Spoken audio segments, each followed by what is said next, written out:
Hello friends, law of attraction series के first and second part को इतना प्यार देने के लिए धन्यवाद। फ्रेंड्स, इस सीरीज के फर्स्ट पार्ट में हमने लॉ ऑफ अट्रैक्शन की टेक्निक्स को सिंप्लीफाई करके समझने की कोशिश की थी एंड सेकंड पार्ट में हमने यह समझा था कि इसे हाइपोथेटिकली के बजाय रियलिस्टिकली करना चाहिए।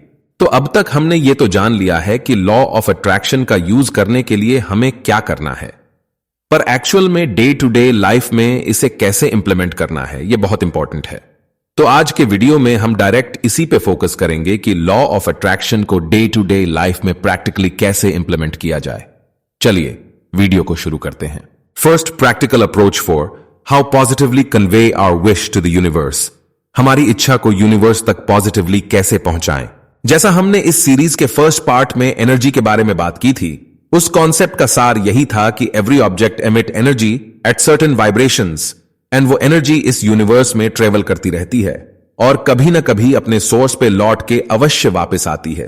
वैसे तो लॉ ऑफ अट्रैक्शन हम पर हमेशा काम करता रहता है, क्योंकि इस यूनिवर्स में हम भी एक ऑब्जेक्ट ही हैं और हमेशा एनर्जी एमिट करते रहते हैं। हम उसे नोटिस करें या ना करें, पर जाने अनजाने में कभी हम पॉजिटिव तो कभी नेगेटिव एनर्जी यूनिवर्स में एमिट करते रहते हैं। अब जब हम लॉ ऑफ अट्रैक्शन की पावर को जान गए हैं, तो हमेशा ट्राई कीजिए कि पॉजिटिव एनर्जी ही यूनिवर्स में ट्रांसमिट कीजिए। लेकिन क्वेश्चन फिर वही आ गया कि करें कैसे। आपने ये तो अवश्य ही सुना होगा कि अच्छे काम का अच्छा और बुरे काम का बुरा नतीजा ही मिलता है, या जो दूसरों के लिए खड्डा खोदता है एक दिन वो खुद उसी खड्डे में गिरता है। इसका मतलब यह है कि जब हम किसी का बुरा सोचते हैं तो यूनिवर्स में नेगेटिव एनर्जी ट्रांसमिट करते हैं, और क्योंकि एनर्जी कभी डिस्ट्रॉय नहीं होती, वो तो सिर्फ ट्रैवल करती रहती है और अपने सोर्स पे वापस आने की ट्राई करती रहती है। और जब वो अपने सोर्स की वाइब्रेशंस को फाइंड कर लेती है तो उसी तरह के रिजल्ट्स सोर्स को रिटर्न करती है, जैसा कि सोर्स ने ट्रांसमिट किया था। इसलिए अब हमेशा पॉजिटिव कैसे रहना है, उसके लिए सबसे पहले तो आप कॉन्शियस रहिए और जैसे ही कोई नेगेटिव थॉट आपके माइंड में आए उसे तुरंत चेंज करके पॉजिटिव सोचिए। थोड़े टाइम तक कॉन्शियसली प्रैक्टिस करने से धीरे धीरे आपका ब्रेन ऑटोमेटिकली पॉजिटिव सोचने के लिए ट्रेन्ड हो जाएगा। जैसे जब हम गाड़ी चलना सीखते हैं तो जब हम ट्रेन्ड हो जाते हैं तो हमारे हाथ पैर ऑटोमेटिकली गियर, क्लच, ब्रेक्स पे चलने लगते हैं। ठीक वैसे ही ब्रेन भी ऑटोमेटिकली पॉजिटिव सोचने लगेगा। आप योगा एंड मेडिटेशन से भी अपने माइंड को पॉजिटिव एनर्जी ट्रांसमिट करने के लिए ट्रेन्ड कर सकते हैं। Second practical approach is believe in the powers of universe. ब्रह्मांड की शक्तियों पर विश्वास करें। जब आप लॉ ऑफ अट्रैक्शन को प्रैक्टिस कर रहे होते हो तो आपको यूनिवर्स की पावर पे बिलीव करना है। यह डाउट नहीं करना है कि जो टारगेट मैं मैनिफेस्ट करने की कोशिश कर रहा हूं वो तो बहुत बड़ा है। क्या सच में कोई ऐसी पावर होगी जो इस असंभव टारगेट को भी अचीव करवा सकती है?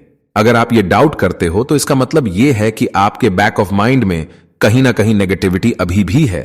लेकिन जब भी हम ऐसे कुछ बिग टारगेट के बारे में सोचते हैं तो as a human being doubt तो ऑटोमेटिकली आता ही है। तो क्वेश्चन अगेन वही आता है कि फिर करें क्या? प्रैक्टिकली इस थॉट को ओवरकम कैसे करें?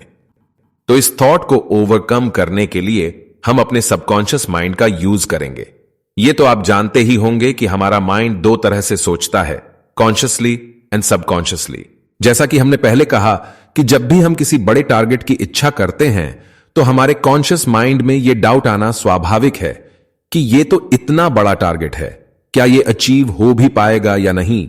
और फिर जो भी 90% एफर्ट हमने लॉ ऑफ अट्रैक्शन को अप्लाई करने के लिए किया होता है, ये 10% डाउट उस 90% एफर्ट को भी जीरो कर देता है।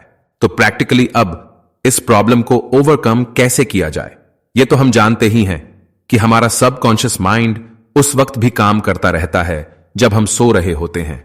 और इसका प्रूफ यह है कि हमें सपने आते हैं, मींस हमारा सबकॉन्शियस माइंड नींद में भी काम करता रहता है और हमें इसी बात का फायदा उठाना है।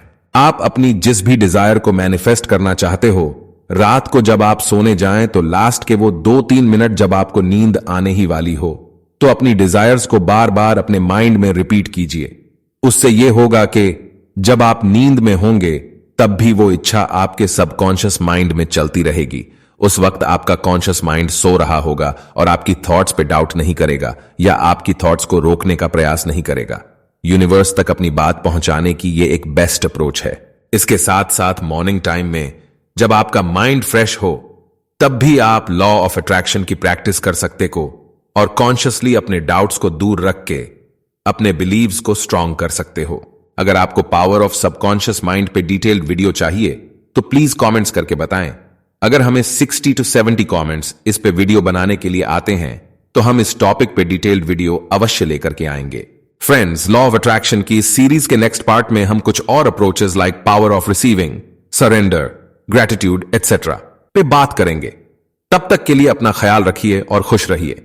And please do subscribe this channel, and if you already subscribed, please like the video and also give us your feedback in comments. Thank you very much.